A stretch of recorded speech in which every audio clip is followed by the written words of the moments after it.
Bismillahirrahmanirrahim. This is Veterans Competitive Exams Preparatory Classes. I warmly welcome you in the Inspector Inland Revenue Numerical Session. आपको जैसे पता है कि एक group चल रहा है जिसके अंदर मैं आप लोगों को मुख्तलिफ टेस्ट जो है वो सेंड करता रहता हूँ। तो जो आपको आज जो टेस्ट सेंड की गई थी वो इनकम सैलरी से रिलेटेड थी, तो उसमें कुछ न्यूमेरिकल्स थे जिसमें बहुत सारे दोस्तों को कुछ प्रॉब्लम्स आ रही हैं, तो उन प्रॉब्लम्स को मैं सॉल्व करके आपके सामने रखता हूँ। तो सबसे पहली प्रॉब्लम थी कि Ahmed is the employer of ABC company. He derives salary of ₹25 lakh for the year. If his employer has placed to pay the tax for him, how much tax will he have to pay if he was to pay the tax at the rate of 5%? तो सबसे पहले हम check करेंगे कि उसकी salary 25 lakh है, यानी 2.5 million है, और उस पर जो एम्प्लॉयर ने उसे कहा है कि मैं ख़ुद टैक्स आपकी पे करूँगा, तो ये भी उसकी इनकम में काउंट होगा, वरना ये 1,25,000 उस एम्प्लॉय ने पे करना था, तो ये भी उसकी सैलरी में काउंट करके हम प्लस करेंगे। तो टोटल टैक्सेबल इनकम जो उसकी हो जाएगी वो 26,25,000 हो जाएगी एम्प्लॉय की। तो अब अगर 26,25,000 को 5% रेट के साथ कैलकुलेट करेंगे तो 1,31,250 टोटल टैक्स होती है। क्योंकि एम्प्लॉयर ने 1,25,000 टैक्स पे कर दी है, तो अब एम्प्लॉय सिर्फ 6,250 जो डिफरेंस है टैक्स का वो उस एम्प्लॉय को पे करना पड़ेगा, ये एम्प्लॉयर उसकी पे नहीं करेगा। सेकंड प्रॉब्लम में आ जाते हैं। तो Aslam is the employer of XYZ company. He derives a salary of 75,000 monthly. How much tax will he have to pay annually on his salary? सबसे पहले हम देखेंगे कि 75,000 की एनुअली इनकम कितनी होती है। तो एनुअली इनकम 9 लाख होती है और tax exemption according to the income tax ordinance 6 lakh है, तो 6 लाख पर किसी किस्म की टैक्स नहीं है, तो 6 लाख हम माइनस करेंगे, बाकी 3 लाख आ जाएगा, जिस 3 लाख पर 5% रेट के साथ हम उसको चार्ज करेंगे और वो तकरीबन उसकी चार्जेबल इनकम चार्ज जो होगी टैक्स की वो 15,000 उसकी टैक्स चार्ज उस पर की जाएगी।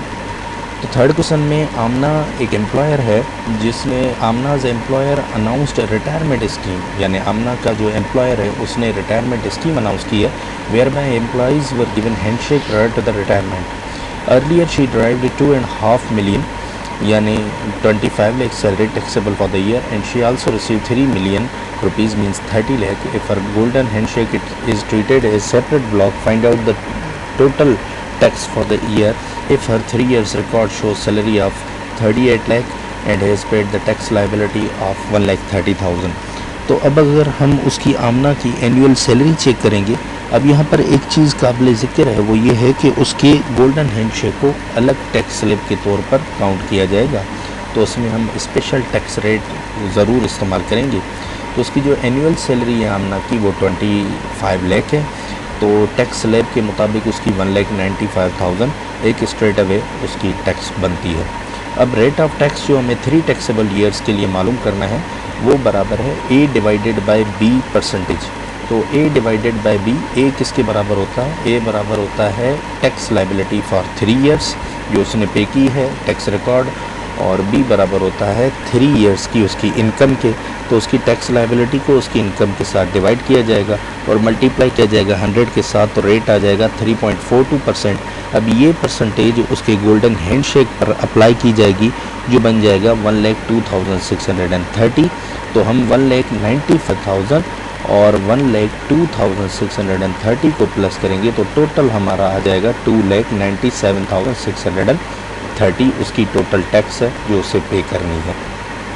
उसके बाद Asma drives annual salary of 40 lakh rupees. If she received retirement plan of 40 lakh rupees, how much tax will she have to pay if her retirement plan is to be taxed together with her salary? Together यानी दोनों को plus किया जाएगा। तो annual salary आमना की है 4 million और retirement plan भी है 4 मिलियन, तो टोटल 8 मिलियन उसकी टैक्सेबल इनकम है। अगर आप टैक्स स्लैब में चेक करेंगे तो 8 मिलियन की टोटल टैक्स हो जाती है 13,45,000 उसे टैक्स पे करनी होगी।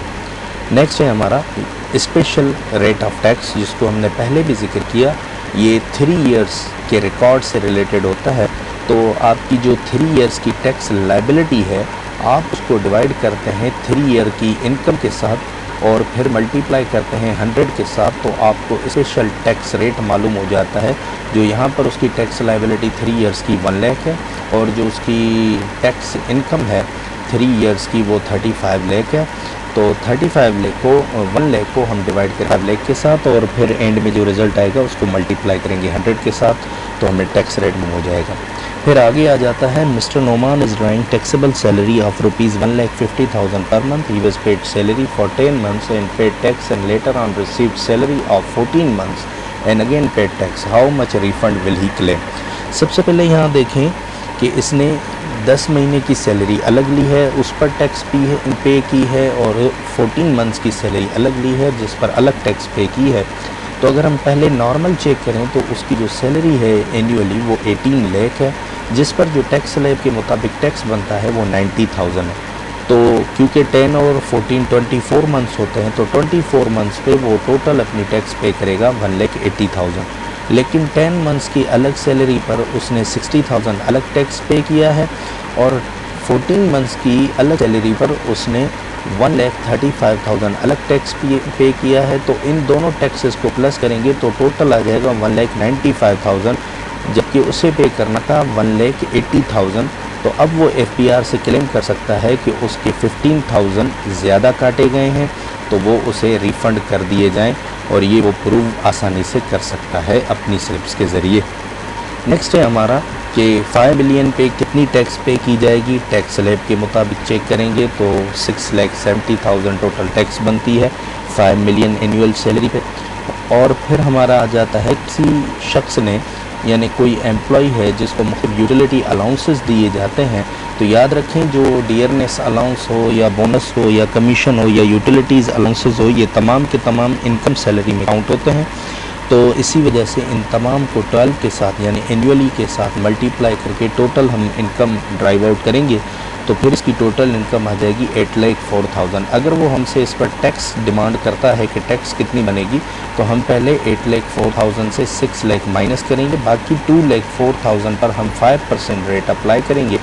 और जब आप 5% रेट अप्लाई करेंगे तो तकरीबन वो आपका बन जाएगा तकरीबन 10,000 या 11,000 के बीच में कोई टैक्स इसका बनेगा। और लास्ट हमारा फिर रिलेटेड है हमारा उसके साथ इसके इंटरेस्ट रेट के साथ। मैंने इनकम टैक्स ऑर्डिनेंस के अंदर चेक किया तो मौजूदा दौर में 5% बेंचमार्क रेट है। तो याद रखें बेंचमार्क रेट अगर कोई employer free interest free loan किसी एम्प्लॉय को ऑफ़र करता है, तो उसके बाद भी हम 5% उसका बेंचमार्क रेट के मुताबिक उसका एनुअल इनकम में काउंट करेंगे। जैसे मिसाल के तौर पर यहाँ 1 मिलियन इंटरेस्ट फ्री लोन लिया गया है, तो उसका 5% यानी 50,000 उसकी एनुअल इनकम में प्लस किया जाएगा। तो उसकी 50,000 अपनी सैलरी है, यानी टोटल 6 लाख आ जाता है, और 50,000 उसकी हम इनकम में काउंट करेंगे तो टोटल इसकी ई टैक्सेबल इनकम हो जाएगी 6,50,000। तो यहाँ पर हमारे वो तमाम प्रॉब्लम्स कंप्लीट होते हैं। उम्मीद करता हूँ कि आप समझ में आ गए होंगे। अगर फिर भी कोई क्वेश्चन हो तो वो कमेंट्स में आप मुझे सेंड कर सकते हैं। अगर आपको मेरी कोशिश पसंद आई हो तो चैनल को लाइक करें और सब्सक्राइब करें। और अगर आप चैनल को लाइक और सब्सक्राइब नहीं भी करते तो कोई बात नहीं, आपको फ़ायदा मिल गया, मेरे लिए यही बहुत है। Thank you very much and have a nice day dear all.